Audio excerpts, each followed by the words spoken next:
Yeah, I'm really kind of excited because I've never seen him fight in person. It's only been like the quick VODs he's been doing, but man, I'm excited. This Kain plays like an FGC fighter.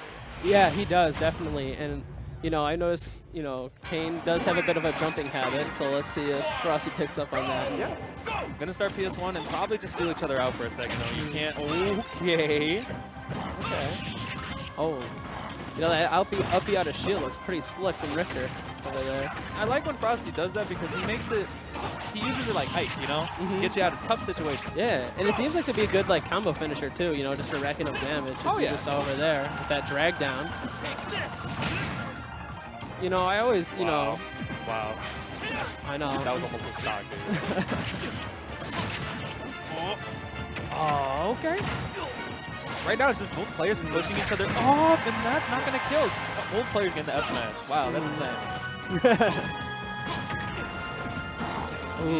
Good roll. Ooh, good grab. Stopping the Holy Fire. Yeah. Good thing that the roll wasn't still at all, otherwise he might have gotten hit by that. Jumping habit. There you go. Yeah. That's what we were talking about earlier. But honestly, very, very close. How does Wolf think do in this matchup with someone with such long range, longer than his tilts and everything, you know? Yeah, I feel like it's like surprisingly tough for him to get in. You know, even though he has some sort of reflector, like a lot of Wolf's moves, as good as they are, especially coming out and there's the Gimp with the laser. The laser, the modern technology versus old school.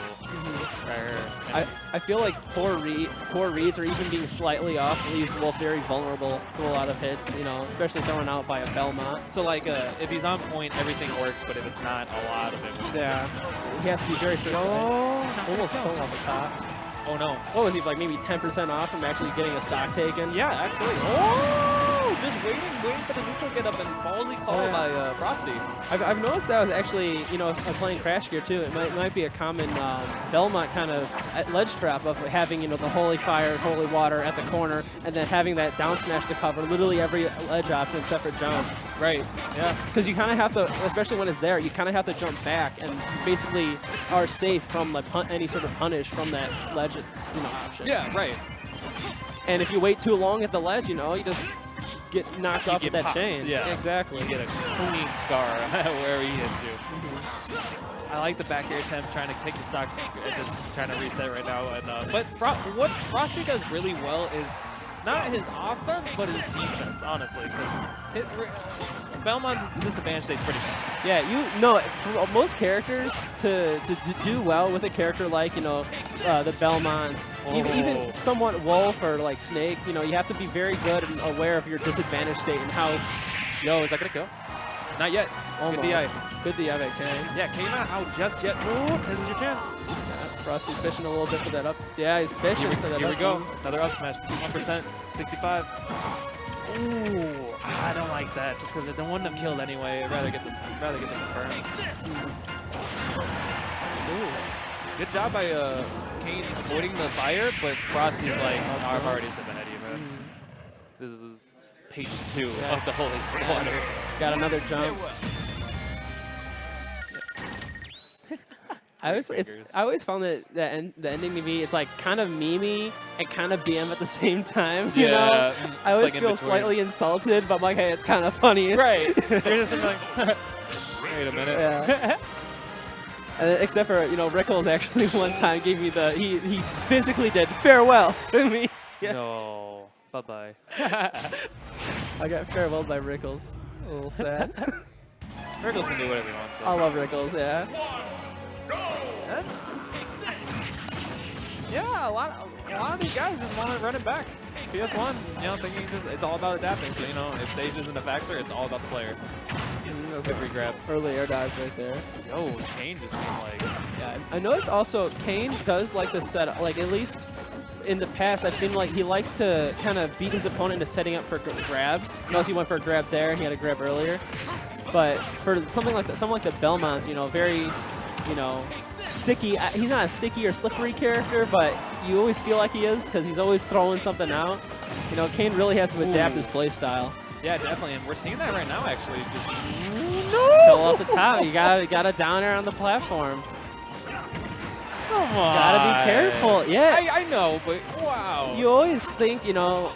You're safe. Yeah, exactly. And I personally, like, I have the issue of I don't really. I've always seeded, you know, the Belmont players pretty low on like tier lists and such. But then I watch Frosty play, or you know, even when I watch Two-Tom play, I'm like, I always second guess. Right. They pull out some crazy stuff you can do with them.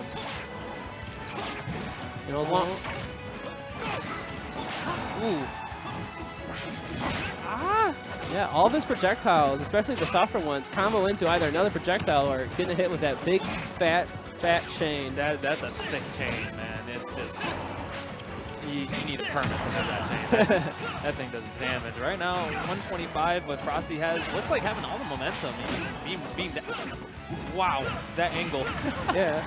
No! Another one off the top. No! Even right there, even though technically Kain had the lead right there, I felt like Frosty was in the lead the whole time. No, because of the momentum, right? He just starts comboing, and these uppies are killing Kain right now. Yeah, you know, a lot of Wolf's moves are kind of making him vulnerable to, you know, quick auto-shield option. And this is what you're talking about earlier about Wolf's weakness. If he starts missing, a lot of it's going to miss. Yeah. And not being able to punish him right now, like, you know, Frosty's kicking it. Like, let's dance, you know? Yeah. And also, Frosty's kind of keeping him away from all sorts of punish options, you know? Kain's so focused on trying not to get hit by Frosty's moves that by the time he, you know, gets out of the situation he's in, you know, Frosty's on the other side of the map. Yeah, you know? doing a good job against offense and defense, I guess. Yeah, Kain hasn't had a good chance to really, you know, figure out Frosty's options, you know, to his evasive options. Yeah, and with it being a, you know, a 2-game set, you gotta make it count. Or not 2-game, 3-game set.